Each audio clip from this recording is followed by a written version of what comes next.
Jadi Anas bin Malik itu dia kemudian menulis hadisnya setelah Rasulullah meninggal. Itu. Terus ada juga Abu Bakar. Abu Bakar ini diriwayatkan oleh Aisyah telah mengumpulkan hadisnya Nabi sebanyak 500. Tapi Adzabi, pengarang kitab Syiaru A'lamin Nubala, berpendapat bahwa riwayatnya itu tidak sahih. Yang riwayat yang sahih punyanya Abu Bakar itu hanya sekitar berapa ratus, tidak sampai 500. Itu padahal Abu Bakar itu paling lama dengan Nabi Muhammad. Yang tidak tercantum di sini itu malah Ali ya. Malah Ali, malah ini Abu Hurairah. Padahal Abu Hurairah itu tidak pernah nyatet.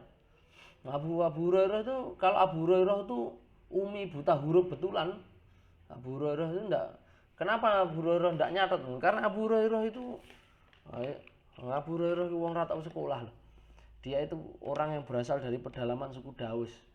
Ya, orang Arab Badui yang ya pokoknya pikirannya ya orang Badui itu bertahan hidup.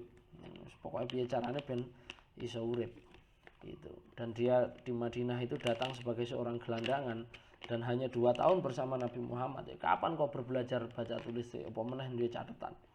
Isone yo ngeling-eling gek sak elinge sak temune, kadang yo dong kadang yo ndak, pokoke diunekne ngono ae. Ini mohon maaf loh ya, walaupun tetap radhiyallahu anhu, tapi secara ilmiah memang kenyataannya begitu.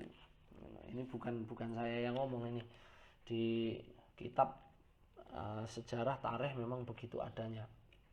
Itu. Dia tidak punya catatan hadis sama sekali. Loh, aku hadis iso umbruan gitu. Ya saya kira validitas hadisnya Abu Hurairah itu harus kita pertanyakan. Kalau masalah klaimnya ini tadi, klaimnya yang ada di dalam hadis ini, saya kira mungkin benar bahwa dia memang hadisnya harusnya tidak lebih banyak daripada Abdullah bin Amr. Abdullah bin Amr menulis sedangkan dia tidak. Dia lo tidak nulis. Gitu. Terus ini saya lanjutkan lagi. Mana tadi ya? Oh ya ini. Nah, yang tidak tertulis di sini malah Ali, ya. Ali bin Abi Thalib. Ada enggak di sini ya? Oh, ada. Nah, ada Ali bin Abi Thalib ini sebetulnya malah dia mestinya punya banyak catatan ya. Tapi karena Ali bin Abi Thalib itu kemudian di akhir hayatnya dia kehidupannya kacau karena jadi khalifah juga tidak diterima secara penuh, tidak diterima 100% oleh sahabat. Jadi hanya beberapa sahabat saja yang ikut membaiat, maka kemudian hidupnya kan kemudian Ali ini kan berpindah-pindah dia. Yang terakhir dia pindah ke Kufah dan meninggal di sana. Nah, kebetulan catatannya juga tidak banyak yang ditemukan. Hanya sebagian mushafnya saja yang ditemukan itu. Jadi memang keadaan itu berbeda-beda. Rasulullah itu ketika melarang hadis, melarang penulisan hadis, itu bukan berarti maksudnya Rasulullah itu mengharamkan secara mutlak sepanjang masa, begitu tidak. Tetapi pelarangan itu adalah melihat ya kondisi situasi yang ada pada saat itu, sehingga perintah atau larangannya Nabi Muhammad itu harus kita lihat dinamikanya. Artinya, nah kalau semuanya di harga mutlak, lah hadis-hadis semacam ini kan saling bertentangan ini tadi. Di satu sisi Rasulullah mengatakan jangan kamu tulis apa-apa dariku selain Quran. Nah, di satu sisi Rasulullah membolehkan ya sudah tulis saja. Lalu Nabi kok pelin-pelan, ini Nabi capopong. Ini bukan persoalan pelin-pelan atau tidak pelin-pelan. Kitanya aja yang terlalu menseriusi gitu loh. Jadi kitanya aja yang terlalu serius terhadap apa-apa yang Nabi merintahkan begini sedikit, ini adalah sunnah yang harus dikerjakan. Kita dianjurkan untuk mengerjakannya. Padahal Rasulullah memerintahkan itu ya sebetulnya ya santai-santai saja. Artinya kalau keadaannya tidak seperti itu, mungkin ya tidak diperintahkan seperti itu. Contoh, Nabi Muhammad itu puasa sunnah itu bukan kok bukan ya bukan bukan orientasinya itu lebih pada persoalan sosial, bukan karena soal apa namanya untuk ngalap barokah atau memperingati apa begitu, tidak. Misalnya ini tengah apa ini ada bulan Rajab fadilah begini-begini, kok linailil fadilah, itu tidak ya ada orientasi seperti itu, tapi sebetulnya Nabi Muhammad itu lebih pada pendidikan sosial. Jadi Nabi Muhammad tuh melihat kalau misalkan pagi-pagi, Aisyah kamu punya makanan enggak ada, dia Nabi, ya sudah aku tak puasa, ya sudah gitu aja, pengen puasa gitu aja Nabi Muhammad tuh. Cuma kok melihat umatnya itu kok makanan kok lagi susah, lagi musim paceklik begitu, supaya lebih semangat dan tidak putus asa, maka Rasulullah mengatakan di bulan ini kalau kamu mau puasa itu akan lebih baik. Kemudian sumu tasihu, berpuasalah maka kamu akan sehat, dan sebagainya.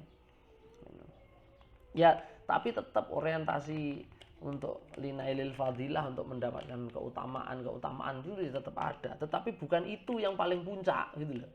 Puncaknya itu bukan di situ sebetulnya. Ibadah puasa itu melatih kepekaan sebetulnya. Melatih kepekaan sosial. Oh begini loh, orang itu berempati, padha rasa, umat-umate kok padha ra duwe mangan, ya wis aku tak poso begitu. Sebetulnya begitu aslinya. Oke. Nah, jadi kalau kita mempersoalkan ini hadis saling bertentangan, satu mengatakan jangan menulis, yang satu mengatakan kok menulis, ini yang benar gimana?